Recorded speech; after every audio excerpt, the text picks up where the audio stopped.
Welcome to சுடுதண்ணி. இன்னைக்கு நம்ம வீடியோவில் ஒரு சூப்பரான வெஜிடபிள் பிரியாணி ரெசிபியை தான் பார்க்க போகிறோம். ரொம்ப ஈஸியாக ஒரே குக்கரில் குவிக்காக நம்ம பண்ணிடலாம். சண்டேஸ்க்கெல்லாம் பண்ணுறதுக்கு செம்ம சூப்பராக இருக்கும்.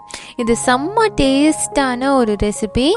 வெஜிடபிள்ஸ்லாம் போட்டிருக்கனால ரொம்பவே ஹெல்த்தியாக இருக்கும். குழந்தைங்களுக்கு கூட கொடுக்கலாம்.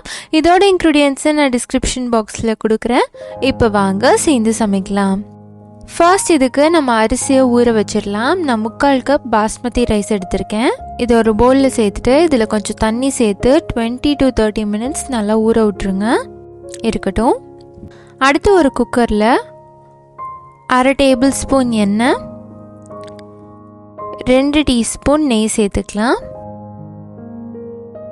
இது சூடானதுக்கப்புறமா இதில் 2 பிரிஞ்சி இலை, 3 கிராம்பு, 2 பட்டை, 3 ஏலக்காய், 1 நட்சத்திர சோம்பு சேர்த்துக்கிறேன். இதோட 1 டீஸ்பூன் சீரகம் சேர்த்துக்கலாம். இது நல்லா பொரிஞ்சதுக்கப்புறமா இதில் 2 பச்சை மிளகாய் சேர்த்துக்கிறேன். கூடவே 2 பெரிய வெங்காயம் சேர்த்துக்கலாம். இதை நல்லா நீட்டமாக கட் பண்ணி சேர்த்துக்கோங்க. அதே சமயம் தின்னாக இருக்கணும். இல்லாட்டி வெங்காயம் மட்டும் தனித்தனியாக தெரியும் பிரியாணி வெந்து முடிச்சதுக்கப்புறம். அதனால தின்னாக கட் பண்ணி சேர்த்துக்கோங்க. அப்போ தான் நல்லா தொக்கு மாதிரி வேகும்.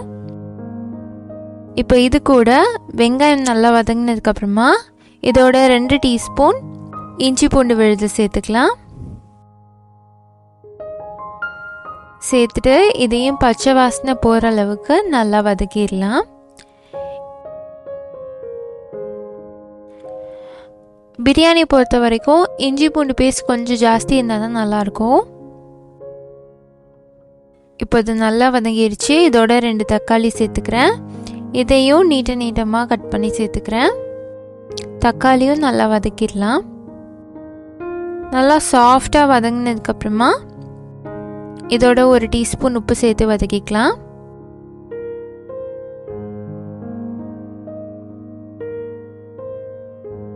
இது கொஞ்ச நேரம் குக் ஆகட்டும். இது நல்லா மசிஞ்சு வந்ததுக்கப்புறமா இதோட 1 டீஸ்பூன் மிளகாய்த்தூள், 3/4 டீஸ்பூன் மல்லித்தூள் சேர்த்துக்கலாம். சேர்த்துட்டு நல்லா மிக்ஸ் பண்ணி விட்டுருங்க.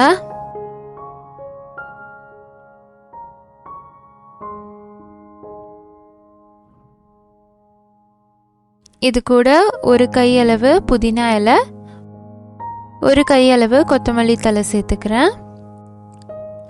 இதை ஸ்டார்டிங்லேயே சேர்த்துட்டா நல்லா வதங்கி வந்துடும். நல்லா மிக்ஸ் பண்ணி விட்டுடலாம். இப்போ இது எல்லாமே நல்லா தொக்கு மாதிரி ரெடி ஆகிடுச்சு. இந்த ஸ்டேஜில் இது கூட நம்ம காயெல்லாம் சேர்த்துக்கலாம். நான் இன்றைக்கி 1 carrot, 5 beans, 10 piece cauliflower, 1/4 cup பட்டாணி சேர்த்துக்கிறேன். சேர்த்துட்டு எல்லாத்தையும் நல்லா கலந்து விட்டுடலாம்.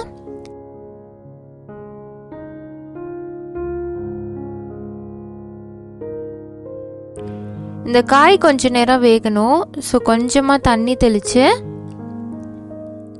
இதை கொஞ்ச நேரம் வேக விட்டுருங்க. இப்போ நம்ம மூடி போட்டு வேக வைக்க வேண்டாம். சும்மா அந்த தண்ணியிலே வெந்துட்டுருக்கட்டும். ஒரு 5 to 8 நிமிஷத்துக்கு அப்புறமா இந்த தண்ணி கொஞ்சம் வத்திரும். அப்போ நம்ம ஊற வச்சிருக்க அரிசியை உள்ளே சேர்த்துடலாம். நல்லா அலசிட்டு உள்ளே சேர்த்துக்கோங்க. இன்றைக்கி நான் 3/4 கப் ரைஸ் எடுத்திருக்கேன். அதனால் 1/2 கப் தண்ணி சேர்த்துக்கிறேன். நீங்கள் எந்த அளவுக்கு அரிசி எடுக்கிறீங்களோ அதுலேருந்து 2 பக்கம் தண்ணி சேர்த்துக்கலாம். இது 20 நிமிஷம் ஊற வச்சு நீங்கள் சேர்த்திங்கன்னா இந்த அளவு கரெக்டாக இருக்கும்.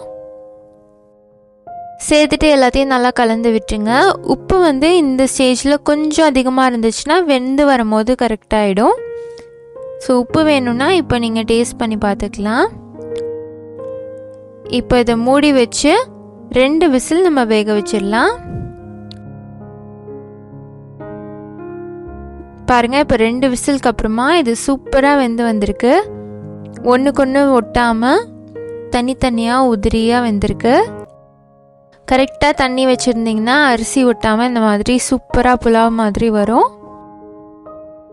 நான் கொஞ்சமாக முந்திரி பருப்பு சேர்த்துருக்கேன். நம்மளோட சூப்பரான வெஜிடபிள் பிரியாணி இப்போ ரெடி ஆகிடுச்சு. கமன்னு வாசனையை தூக்குது. இது கூட சிம்பிளாக ஒரு காலிஃப்ளவர் ஃப்ரை பண்ணி இன்றைக்கி ரைத்தா கூட சர்வ் பண்ணேன். நான் குலாப் ஜாமுன் வேறு வச்சுருந்ததுனால இன்றைக்கி சூப்பர் மீல் காம்போவாக இது செட் ஆகிடுச்சு. உங்கள் வீட்லேயும் இந்த ரெசிபியை இதே மாதிரி பண்ணி பார்த்துட்டு எப்படி இருந்துச்சுன்னு சொல்லி கமெண்ட் பண்ணுங்கள். இந்த வீடியோ உங்களுக்கு பிடிச்சிருந்தா லைக் பண்ணுங்கள். சுடு தண்ணி சேனலை சப்ஸ்கிரைப் பண்ணுங்கள். தேங்க்யூ.